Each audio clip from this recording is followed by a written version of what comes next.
ভালোবাসা বলে না, ভালোবাসা ভালোবাসা খুব ভালো।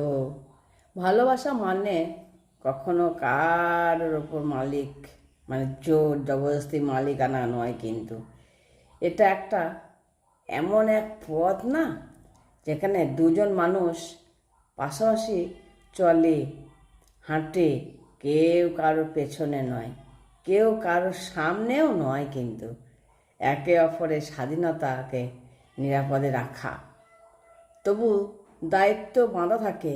এই হলো এর সত্য। ভালোবাসার জয় নেই, হেরে যাওয়াও নয়, আছে কেবল সমঝোতা, বোঝানো, বুঝে নেওয়া, যেখানে দুজন নিজেরই অহংকার কমিয়ে একটি সম্পর্ককেই বাঁচিয়ে রাখে।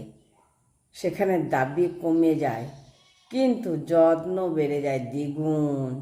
ভালোবাসা মানে কারো জীবনটাকে আটকে রাখা নয়, বরং তার উপরে পারার সাহসকে, উঠতে পারার সাহসকে আরও শক্ত করে দেয়।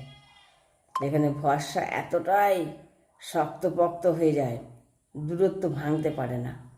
শেষে বোঝা যায় ভালোবাসা কখনো মিষ্টি কথার ভাঁজে লুকিয়ে থাকে না, থাকে প্রতিদিনের ছোট্ট ছোট্ট দায়িত্ব, থাকে অবলম্বনের নিশ্চয়তার, থাকে নিঃস্বার্থভাবে পাশে থাকার শান্তিতে। আমি অনেক সময় আমার মনের কথাগুলো না, আমি হয়তো প্রকাশ করতে পারতাম না, সেগুলো আমি চিঠিতে লিখে রাখতাম, খাতায় লিখে রাখতাম, চিঠি খাতায়।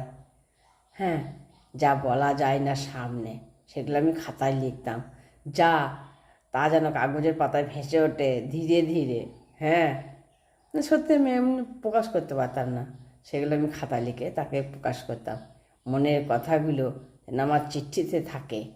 হ্যাঁ, কারণ ঘামের ভেতর বন্দি করা কয়েকটা বাক্য দূরত্বকে ভাঙতে পারে সহজেই।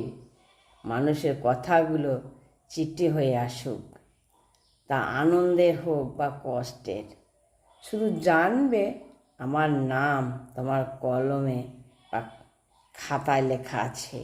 মনের কথাগুলো চিঠি হয়ে, কারণ চিঠি মানেই এক টুকরো ভরসা, যা আমাকে তোমার কাছে নিয়ে আসে। যদিও তুমি আমার থেকে অনেক দূরে থাকো, তোমাকে আমি বলতে পারি না, আমি খাতায় লিখে সেগুলো আমি তোমার কাছে করি, প্রকাশ করি।